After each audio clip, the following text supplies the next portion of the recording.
This device, made from two PVC pipes, is designed to suck water up from a puddle and squirt it at a target, much like a giant syringe. The basic principle is having one pipe with a diameter that fits snugly inside another. So, on the thicker PVC pipe, we want to make a mark at about 60 millimeters.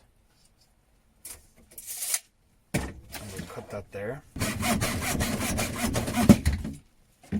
On the thinner pipe, we want to cut it a slight bit longer than that. So we want to cut it at about 80. So we'll mark it at 80.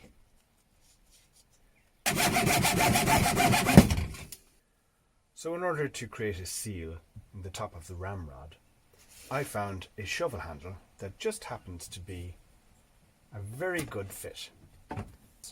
With a bit of force, I could get about 50 millimeters of this up into there. So I'm going to cut 50 millimeter off this and force it up inside that tube. Finding a broom handle or a dowel that would fit into the thicker one, a snug fit, was a bit more difficult. So to make one, I'm going to use a hole saw, which is about the same size as the tube that I want it to fit into. So the piece of timber that will come out of here should fit tightly inside there. So I want to drill out a cylindrical block with my hole saw.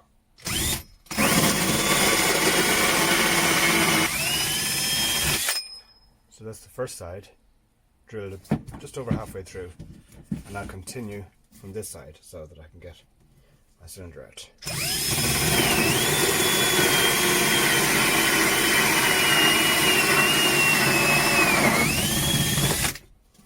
And here, this is the piece that I want.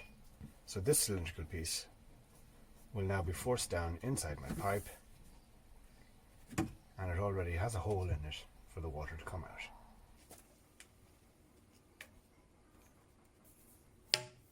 It's a tight fit and it'll seal nicely, making a very fine ramrod.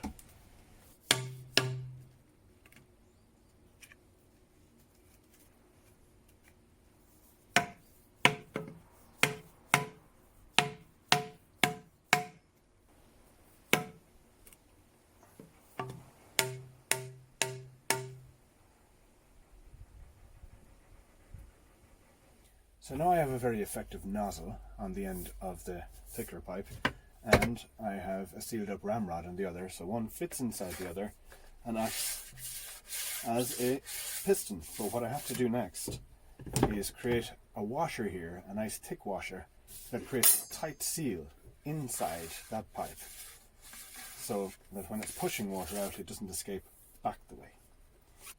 So to create that washer that will go onto this surface here and create the seal inside the pipe, I'm going to use a piece of plastizote that I have.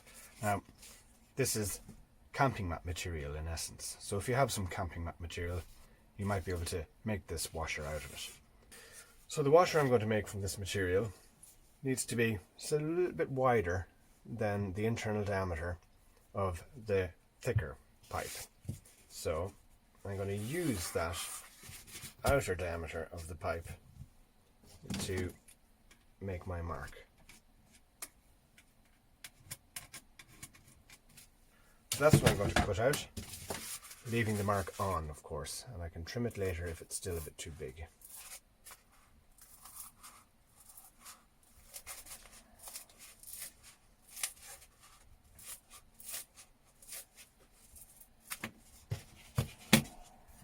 Now I need to attach this plastic washer to the end of the ramrod.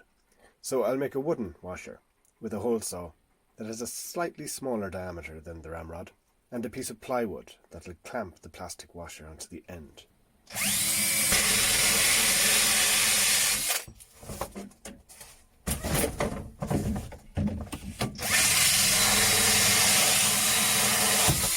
So that gives me a little washer here at the end that I can sand down.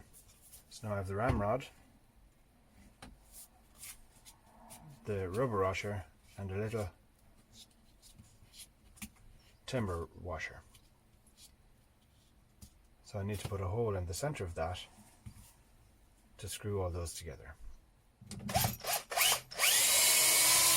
And I'm going to use a nice big long screw to go right down to the end of that there and grip it as tight as it can.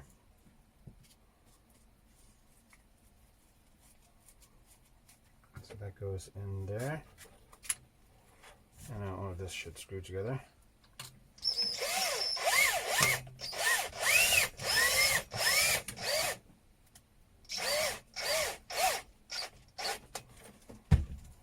So now you can see that the plastic washer is clamped tight between the wood that's in there and the wood on the top of that.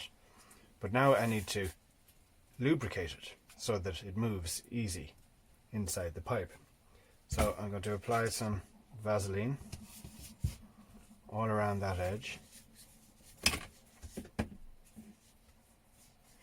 and put a little bit inside the pipe as well, here.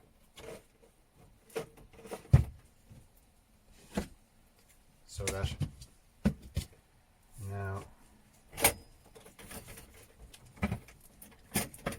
when I force this inside, that it moves a lot easier up and down. Now what we have to do is go and test. So I've been collecting rainwater. I have about maybe 50 millimeters of rainwater in my bucket.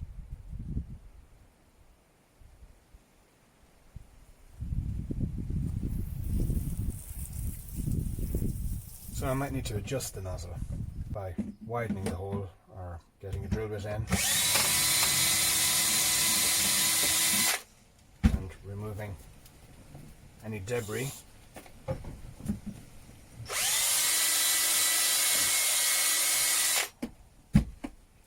We'll give that another go.